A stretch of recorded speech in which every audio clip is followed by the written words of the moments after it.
arquitetura é uma arte e, como arte, ela pode dizer muita coisa.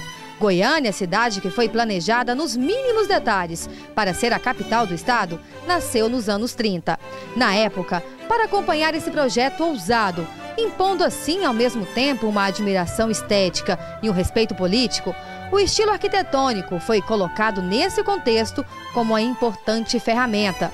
E o que era considerado mais moderno no mundo, o estilo Art Deco, foi o conceito usado para delinear a arquitetura em grande parte dos edifícios que compõem hoje o centro da capital.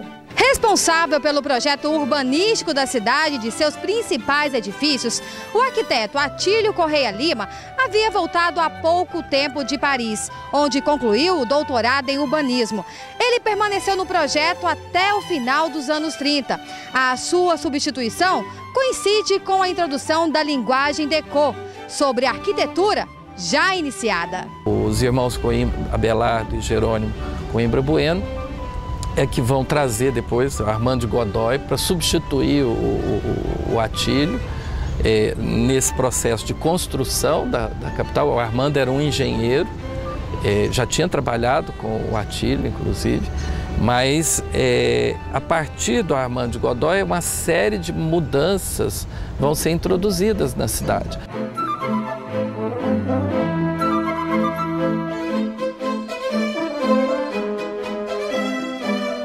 A importância desse estilo, que predominou na arquitetura da nova cidade, está no fato de o Art Deco ter sido transitório, ou seja, um estilo que fez a passagem do Art Nouveau para o modernismo.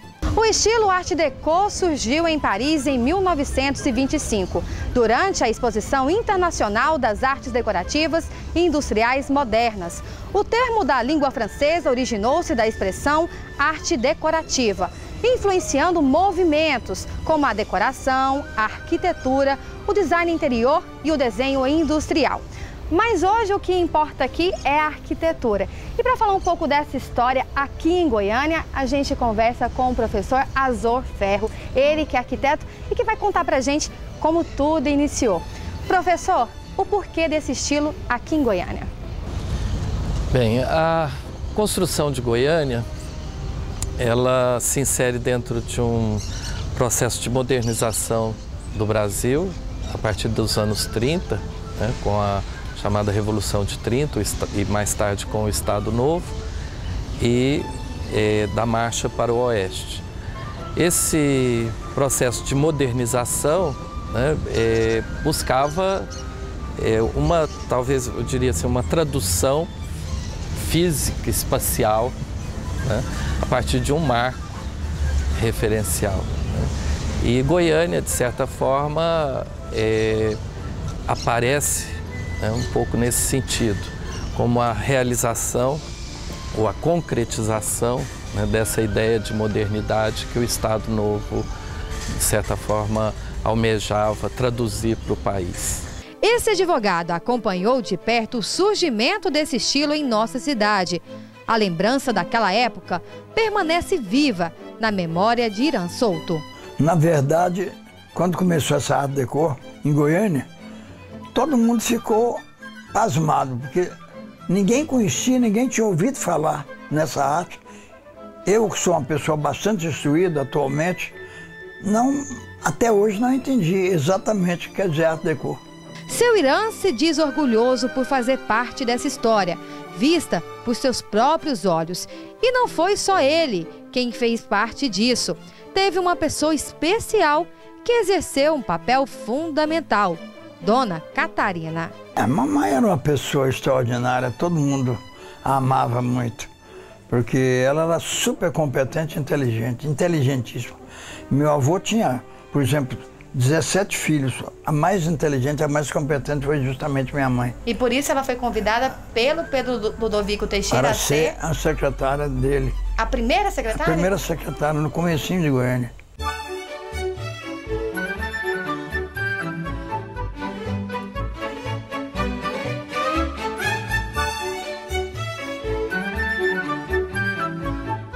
Goiânia possui um importante acervo arquitetônico.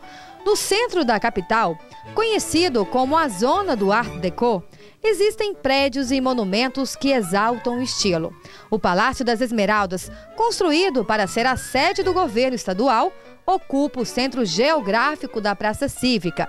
Na Avenida Goiás, os dois maiores destaques estão no início da avenida, junto à praça. O Coreto, inaugurado em 1942, e a Torre do Relógio. Aqui, há o rigor geométrico e a presença de linhas verticais, com o objetivo de tornar à vista as construções mais altas, características marcantes do Art Deco. Professor, mesmo diante da importância desse acervo, desse valor histórico que tem o estilo arquitetônico, o porquê de o goianiense não ter aderido a essa cultura, não ter uma identidade com todo esse acervo aqui? Olha, eu acho que toda mudança ela tem seus traumas. A mudança da capital ela não se fez também sem eles. Houve resistência, a princípio, da mudança para Goiânia. Não se acreditava que seria possível, não se imaginava que isso seria viável. Goiás, a capital, a antiga capital, ela com mais de século, ela não tinha mais do que 10 mil habitantes. Quando construiu-se Goiânia, imaginava-se que 50 mil seria um absurdo, né, em termos de horizonte. Professor, eu posso assim dizer, Goiânia é uma cidade nova, sim. 83 anos completa esse ano. Pode-se então dizer que é uma identidade que está em construção ainda? Perfeitamente. Goiânia está construindo a sua própria identidade.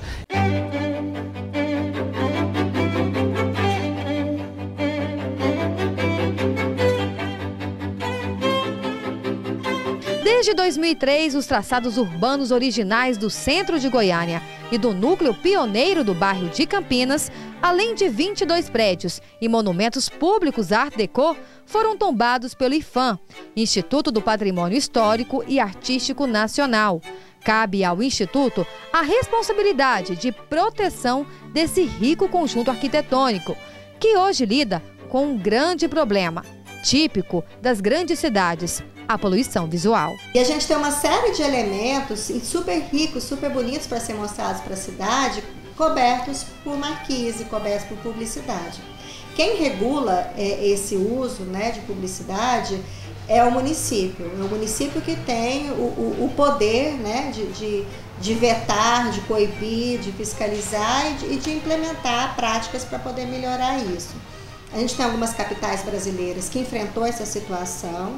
E a gente sabe que não é uma situação fácil de ser enfrentada, porque a reação inicial do comerciante é que quanto maior a placa publicitária dele, mais clientes ele vai ter, né? Então a reação inicial dele é de negar, é de não querer, né? Mas em todas essas localidades onde foi feito esse esforço para fazer a limpeza dessas fachadas, os resultados foram extremamente positivos. É fundamental que a gente consiga fazer essa limpeza na cidade, porque nenhum centro histórico ele se preserva se ele não tiver uma verdadeira apropriação. Ao resgatar a memória histórica de uma cidade, por meio da própria história de seu acervo arquitetônico, o que se busca aqui é despertar no cidadão um sentimento de valorização do que de fato pertence a você, goianiense. Uma sociedade só protege seu patrimônio se ela se reconhece naquele edifício, né? Naquele conjunto, naquela paisagem, né? Naquela manifestação cultural. Não tem como se você trabalhar desassociado a isso, né? O fato, por exemplo, dos edifícios de Goiânia tombados ser edifícios públicos, cabe ao poder público dar o melhor exemplo, né? E nem todos os edifícios estão em bom estado de conservação, lamentavelmente, né? Se a gente tem um conjunto fácil de ser absorvido, fácil de ser visualizado, essa apropriação é mais fácil. Então essa própria ação de limpeza das fachadas é fundamental para poder reforçar essa ideia de pertencimento.